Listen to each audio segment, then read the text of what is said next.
Sheri mes Benitës dhe Elionës nuk nisi atë çast. Ai kishte kohë që fermentoi si një plagë e mbuluar keq që dukej se po shëroi, por në të vërtetë po thelloi. Fjalët e pathëna, shikimet e shmangura, një ndjenjë padrejtësie që rritej në heshtje, të gjitha kishin ndërtuar një tension që kërkonte vetëm një shkëndi. Eliona kishte zgjedhur Vaskën si një strehë të përkohshme. Uji për të ishte zakonisht qetësi, një mënyrë për të shkëputur nga shurma e ditës dhe nga konfliktet që nuk donte t'i përballte menjëherë. Ajo mendonte se aty, mes avullit dhe heshtjes, ishte e paprekshme. Por qetësia nuk është gjithmonë mbrojtje, ndonjëherë është thjesht vonesë. Benita nuk hyri në banjë me plan. Ajo hyri me një barë emocionesh që s'dinin më të prisnin. Zemërimi i saj nuk ishte i pastër, ishte i përzier me shgënjim, ndjenjë tradhtie dhe një frikë të thellë se nuk po dëgjohej. Kur pa Elionën në Vask, për një çast hezitoi. Ajo ndjeu kufirin, atë vit të hollë mes fjalës dhe veprimit, por nuk u tërhoq. Sherri shpërtheu në fjalë të ashpra, fjalë që nuk kërkonin përgjigje, vetëm shkarkim. Eliona u përpoq të ngrihej, jo për të sulmuar, por për të mbrojtur veten, për të rifituar kontrollin mbi situatën. Ishte pikërisht ai çast që ekuilibri që e bëri gjithçka të përshkallëzohej. Veprimi i Benitës, tërheqja e flokëve, nuk ishte një akt force, por një akt humbjeje kontrolli. Ishte instinkt, jo strategji. Një reagim i çastit që e kaloi konfliktin nga verbal në fizik. Nuk kishte mizori të menduar, por kishte pasoja reale. Uji nuk e zbuti goditjen emocionale, përkundrazi, e bëri momentin më të brisht, më të paharrueshëm. Në atë sekond, të dyja e kuptuan se diçka kishte ndryshuar përgjithmonë. Eliona nuk bërtiti nga dhimbja fizike, por nga shkelja e kufirit. Nga fakti që ishte kapur në një moment vulnerabiliteti, jo thjesht trupor, por njerëzor. Ndërsa Benita, sa po e kuptoi çfarë kishte bërë, ndjeu një zbrazëti të menjëhershme, një ndjenjë që zemërimi i saj nuk e kishte zgjidhur asgjë. Përkundrazi, kishte shtuar një faj të ri. Eseja e këtij momenti nuk është për dhunën, por për çastin kur njeriu humb aftësinë për të ndaluar veten. Për mënyrën se si konfliktet e pasgjidhura kërkojnë dalje dhe, kur nuk u jepet fjalë, marrin trup. Për ironinë e faktit që Eliona kërkoi qetësi në ujë, ndërsa Benita kërkoi drejtësi në veprim, dhe asnjëra nuk e gjeti atë që kërkonte. Pas sherrit, heshtja ishte më e rëndë se britmat. Banjoja, që pak minuta më parë ishte vend pushimi, u kthye në kujtesë. Benita doli me hapa të pasigurt, e vetëdijshme se kishte kaluar një vijë që nuk harrohet lehtë. Eliona mbeti për disa çaste pa lëvizur.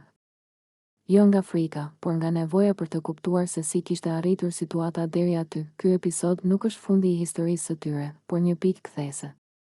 Sepse konfliktet e vërteta nuk maten me atë që bëjmë në kulmin e zemërimit, por me atë që jemi të gatshëm të përballemi pasi zemërimi bie.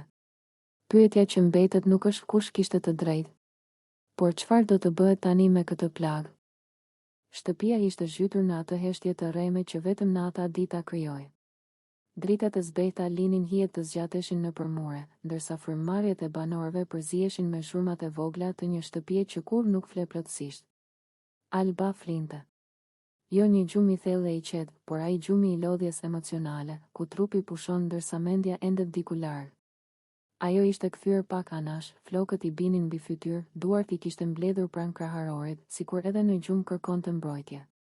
Në atë moment, ajo nuk ishte banore e Big Brotherit, nuk ishte figurë publike, nuk ishte pjesë e një loje. Ishte thjesht një vajzë që flinte. Lëvizjet e labinotit u ndjen më shumë se sa u dëgjuan. Hapat e tij të kujdesshëm nuk e fshehën peshën e pranisë. Ai u afrua, u ndal pranë shtratit. Një çast që zgjati shumë më tepër se ç'duhej. Pastaj, një dorë që u afrua drejt kokës së saj, një prekje e lehtë, por e mjaftueshme për të thyer çdo kufi. Trupi i Albës reagoi para mendjes. U drodh. Syt ju hapën me shpejtësi, frymëmarrja ju ndërprer për një sekond që ju duk si përjetësi. Ajo nuk pa fillimisht fytyrën, por ndjeu praninë. Dhe ajo ndjesi ishte frikë. Mos mu afro, o njeri, zëri i saj doli i qarë, i papërgatitur, por i fortë. Të lutem, largohu. Britma e saj e theu natën. Nuk ishte një britmë dramatike. Ishte një britmë instinktive, e pastër, një thirrje për kufi, për siguri, për respekt. Alba u ngrit menjëherë, zemra i rritë fort, duart i dridheshin. Syt i kishte të zgjeruar, jo nga zemërimi, por nga frika. Në atë moment, gjithçka ndryshoi. Dhoma nuk ishte më e qetë. Ajri u rëndua. Ajo nuk ishte më në gjumë. Ishte zgjuar në një realitet që nuk e kishte zgjedhur. Largohu. Bërtiti sërish më fort. Mos mu afro. Fjalët e saj nuk ishin kërkesë. Ishin kufi. Ishin alarm. Ishin një jo i qartë, i prerë, i padiskutueshëm.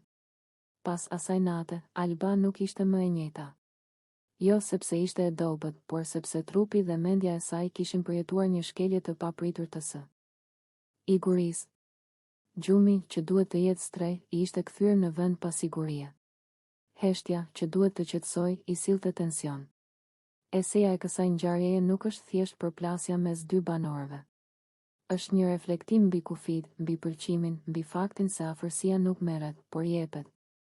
Se asnjë situatë, asnjë lojë, asnjë kamerë nuk e justifikon shkeljen e hapësirës personale të një tjetri. Reagimi i Albës ishte reagim force. Jo histeri.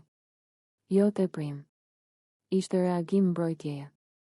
Dhe kjo duhet dëgjuar. Big Brother është eksperiment social, por shoqëria matet pikërisht në këto momente, në mënyrën si i trajtojmë kufit e njëri tjetrit, sidomos kur dikush është i pambrojtur. Sidomos kur dikush fle. Ajo britme e Albës nuk ishte vetëm për veten e saj. Ishte një kujtesë për të gjithë, respekti nuk fle kurrë. Në Janin, kur dielli ngrihej mbi liçen si një monedhë e artë e hedhur nga Perëndit, Ali Pash te Pelena zgjohej gjithmonë para oborrit. Dita ishte pushteti, fjala, frika dhe rendi. Dita ishte Dolcia, Dolcia ishte gruaja e oborrit, jo vetëm nga martesa, por nga pesha që mbante. Ajo dinte të lexonte heshtjen e Pashait më mirë se çdo vezir. Kur ai ulej në minder, me shpatën mbështetur pranë dhe sytë që s'kishin mësuar kur të luteshin, Dolcia sillte rregullin, letrat, emrat, taksat, gjakun që duhej falur dhe atë që duhej derdhur. Me të, Aliu ishte Ali Pash te Pelena, sundimtar, ujk i maleve, burr që i kishte mësuar perandorisë se frika mund të fliste shqiv. Bisedat e ditës ishin të thata, si buka e ushtarit. Dolcia fliste pak, por sakt. Ajo nuk e pyeste kurrë për ndërgjegjen, vetëm për pasojat. Në sytë e saj, Aliu shite pasqyrën e pushtetit, një burr që nuk i përkiste më vetes, por tokave që mbante nën çizme.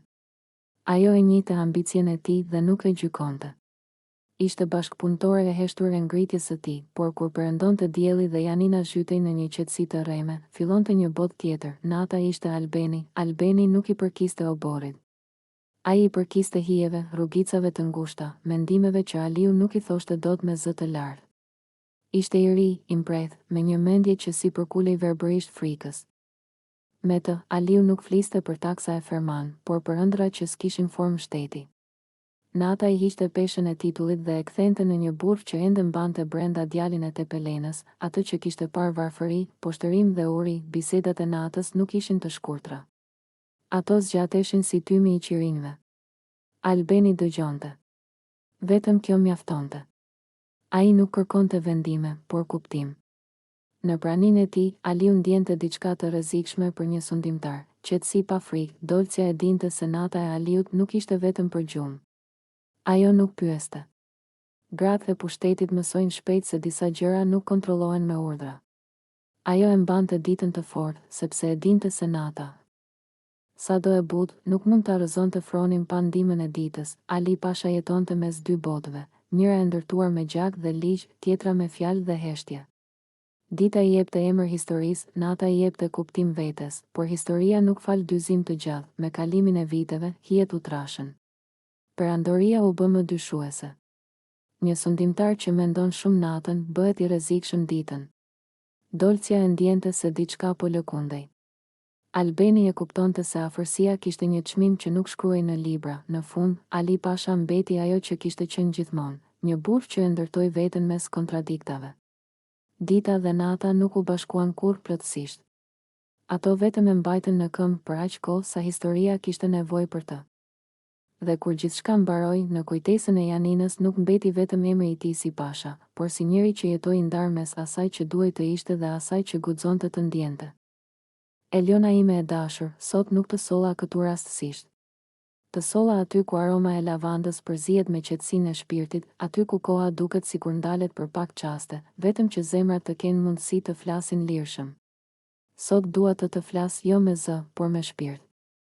Jo me fjalë të zakonshme, por me fjalë që lindin nga dashuria më e pastër që kam njohur ndonjëherë, që nga dita e parë që të pash, diçka brenda meje ndryshoi. Nuk ishte vetëm bukuria jote, edhe pse je jashtëzakonisht e bukur, por ishte drita që mbart në sy, qetësia që sjell në kaos, inteligjenca që të bën të veçantë dhe zemra jote e madhe që di të doj pa kushte. Ti nuk je thjesht një vajzë e bukur. Ti je një shpirt i rrallë, një mendje e ndritur dhe një zemër që e bën botën më të mirë. Me ty kam mësuar se çfarë do të thotë dashuri e vërtetë.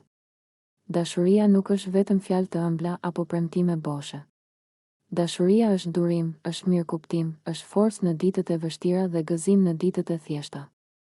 Me ty kam mësuar se dashuria është të zgjedhësh të njëjtin person çdo ditë, edhe kur rruga bëhet e vështirë. Eliona, ti je arsyeja pse besoj sërish. Besoj të ëndrat, të e nesërmja, të ne. Kur të shoh duke qeshur, harroj çdo lodhje. Kur të shoh duke menduar thellë, e kuptoj sa me fat jam që kam pranë një vajzë kaq inteligjente dhe të ndjeshme. Ti më sfidon të jem më i mirë, më i fortë, më i sinqert. Sot, mes kësaj fushë lavande, dua të bëj diçka simbolike, por me kuptim të pafund. Ky çelës që mbaj në dorë nuk është thjesht metal. Është premtim. Është vendim.